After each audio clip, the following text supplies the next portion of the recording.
आज की मेरी वीडियो है सुंदरकांड के लास्ट की वो चौपाई की, जिसमें राम जी ने बताया हुआ है कि कौन कैसे कैसे लोगों से कैसे कैसे व्यवहार करना चाहिए। ये तब की चौपाई है जब राम जी ने समुद्र पार करने के लिए उसको लक्ष्मण जी ने कहा कि भैया आप इसको समुद्र को सोख डालिए, गुस्सा कीजिए, जिससे समुद्र जो है वो सूख जाएगा। क्योंकि मूर्ख से विनय और कुटिल के साथ प्रीति और स्वाभाविक कंजूस से सुंदर नीति का जो उदारता का उपदेश देकर उसका कोई फ़ायदा नहीं। यदि आप सोचें कि समुद्र अपने आप सूख जाएगा, ऐसा नहीं होगा। आपको ये खुद ही इसको करना पड़ेगा, तभी हम लंका पर जाकर लंका को क्रॉस करेंगे और जाकर रावण पर चढ़ाई करेंगे। उन्होंने ये भी बोला कि जो मनुष्य ममता में फंसे हुए मनुष्य से ज्ञान की कथा, जो मनुष्य ममता में फंसा होता है उनके आगे कोई ज्ञान का कथा करो, कोई ज्ञान की बात बताओ तो वो व्यर्थ जाता है। जैसे अत्यंत लोभी से वैराग्य का वर्णन, कोई भी लालची मनुष्य है तो उसके आगे किसी वैराग्य का किसी चीज़ का वर्णन करना बेकार है।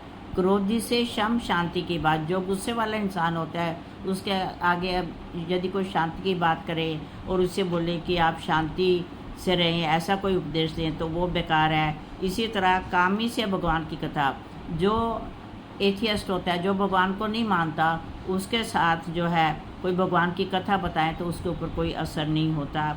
वैसा ही ये फल, जैसे ऊसर में बीज बोने से वो ज़मीन जो है उसमें कोई खेती बाड़ी नहीं हो सकती, इसी प्रकार वो ये सब समय व्यर्थ करने वाली बात है। हमें समुद्र को पार करने के लिए ये सब कुछ करना पड़ेगा, तभी हम ये कहकर करेंगे, तभी हम लंका पे चढ़ाई करेंगे।